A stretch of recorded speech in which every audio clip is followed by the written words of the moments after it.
গোলাপ ফুলের শুভেচ্ছা দিয়ে আজকের ব্লগটা শুরু করলেও গোলাপ ফুলের মতো কিন্তু আজকের দিনটা আমাদের নয়। খুবই বেদনাদায়ক এবং মর্মান্তিক আজকের দিনটা আমাদের কাছে। কারণ আজকে সকালবেলায় ঘুম থেকে ওঠার পরেই আমরা জানতে পারি যে আমাদের বড় মেসো আর নেই। কালকে রাতেই তাকে হসপিটালে ভর্তি করা হয়েছিল, আগের ব্লগে তোমরা দেখেছো। কিন্তু ডাক্তাররা জানায় যে আজকে সকালেই তিনি মারা গেছে। তো সেই খবর পেয়ে চলে এসেছি ফুলের বাজারে, সেখান থেকে ফুল কিনতে। তো ফুল টুল কিনে নিয়ে চলে গেলাম হসপিটালে। সেখানে গিয়েও অপেক্ষার লাইনে দাঁড়িয়ে অপেক্ষা করতে হলো যে কখন মেসোকে ছাড়বে, মানে মেসোর বডিটা আমাদেরকে দেবে। তো সেই দীর্ঘ সময় আমরা সেখানে দাঁড়িয়ে থেকে 5-6 ঘন্টার পর আমাদেরকে হ্যান্ড ওভার করলো মেসোকে। তারপর আমরা আমাদের যা করণীয়, যা কাজ, সেগুলো আমরা করার জন্য চেষ্টা করলাম। মেসোকে সাজানো গোছানো থেকে সব কিছু করা। তারপর সেখান থেকে বাড়ির উদ্দেশ্যে বাড়িতে আনা হলো। তারপরে বাড়িতে এসে যা নিয়মকানুন আছে সেইগুলো আমরা সবাই মিলে অতি কষ্টের সাথে সেগুলো সম্পন্ন করলাম। করে তারপর সেখান থেকে মেসোকে আরেক জায়গায় নিয়ে যাওয়া হলো, সেটা হচ্ছে মেসোর আদি বাড়ি। তো আদি বাড়িতে নিয়ে যাওয়ার জন্য এখন প্রস্তুতি চলছে, দেখতেই পাচ্ছ সবাই মিলে দাঁড়িয়ে রয়েছে। যেটা মেসোর আদি বাড়ি, সেখানে এখন নিয়ে যাওয়া হবে। শেষবারের মতো তাকে তার আদি বাড়িতে নিয়ে যাওয়া হচ্ছে। তো সেখানেই আমরা এখন নিয়ে যাচ্ছি তাকে। খুবই মর্মাহত আমরা, এই দিনটা এত তাড়াতাড়ি আসবে ভাবতেই পারিনি। এরপর নিয়ে যাওয়া হবে পার্টি অফিসে, তারপর শ্মশানের উদ্দেশ্যে আমরা রওনা হব।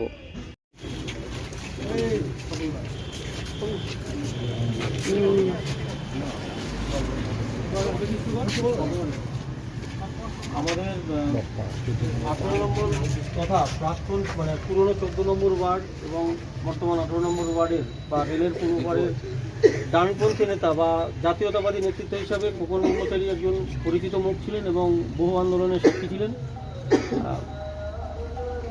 কথিত আছে যে ওনার এবং আরও কয়েকজন এই পূর্ব পাড় থেকে বাম বিরোধী আন্দোলনকে সংগঠিত করেছিলেন।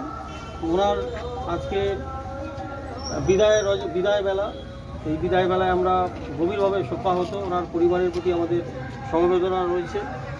আমাদের মাঝে আমরা পেয়েছি আমাদের রানাঘাট পৌরসভার সম্মানীয় উপপৌরপ্রধান আনন্দদেব মহাশয়, এই ওয়ার্ডের কাউন্সিলর মমিতা রায় সহ চতুর্থ অঞ্চলের সমস্ত আমার 14 নম্বর ওয়ার্ডের সতীর্থ বন্ধু বিজন সরকার কাউন্সিলর সহ সকলের চোখ এখন ভারাক্রান্ত। ঠিক এই সময়ে আমরা পার্টি অফিসে 18 নম্বর ওয়ার্ডের পার্টি অফিসে ওনার মরদেহকে আমরা শ্রদ্ধার্ঘ্য নিবেদন করব।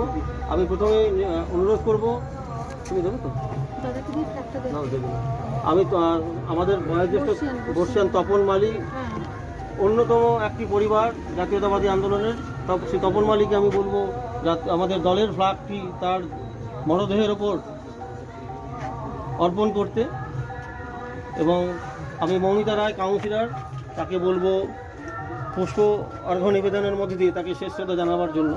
সহ যারা বয়োজ্যেষ্ঠ আছেন, অলোক বোস থেকে শুরু করে বিজন সরকার থেকে শুরু করে প্রত্যেককে বলবো, অভিজিৎ রায় যারা নেতৃত্ব আছে প্রত্যেককে অনুরোধ করবো একটু পুষ্পার্ঘ্য নিবেদন করবার জন্য।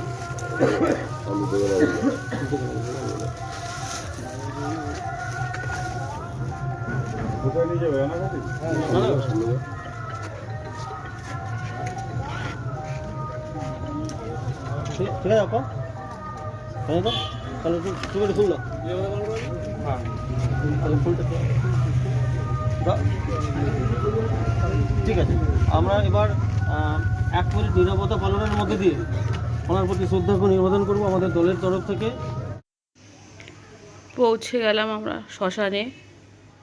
তো সেখানে গিয়ে যা নিয়মকানুন আছে বড় মাসির মেয়ে করলো সেটাই করছে।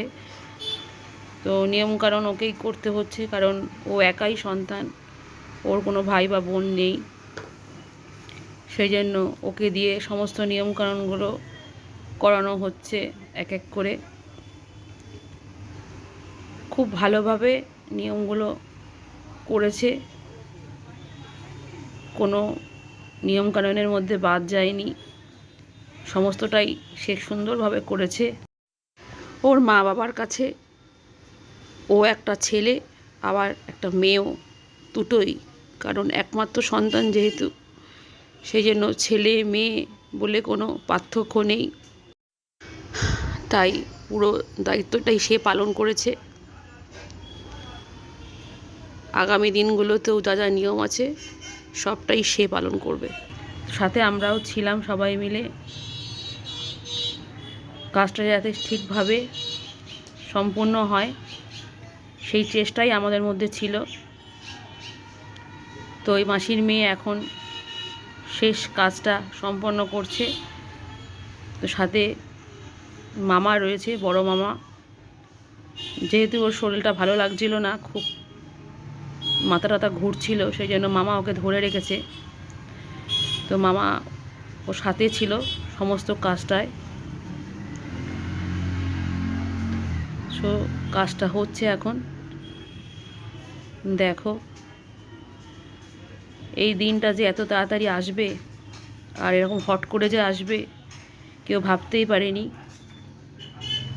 আমরা ভেবেছিলাম যে হসপিটালে দিলে হয়তো রিকভারি করবে, কিন্তু সেটা আর হলো না।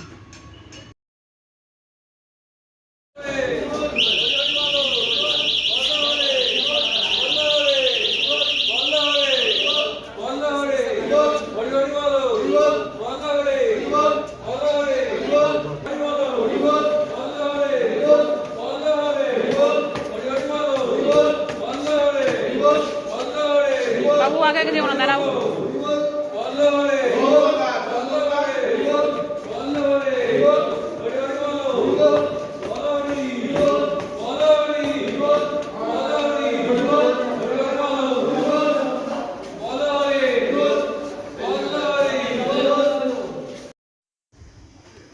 সব শেষ হয়ে গেল দেখতে দেখতে চোখের সামনে, কিন্তু কিছুই যেন করে উঠতে পারলাম না। তবে আমাদের জীবনে, মানে আমার আর আমার বোনের জীবনে আমার বড় মেসোর অবদান অনেকখানি। আমাদের প্রত্যেকের সময়টা খুবই খারাপ যাচ্ছে। 2 মাসের মধ্যে আমরা খুব কাছের দুজনকে হারিয়ে ফেললাম। 2 মাস আগে আমি আমার ছোটো মামিকে হারিয়েছি, ঠিক 2 মাসের মাথায় বড় মেসোকেও হারিয়ে ফেললাম।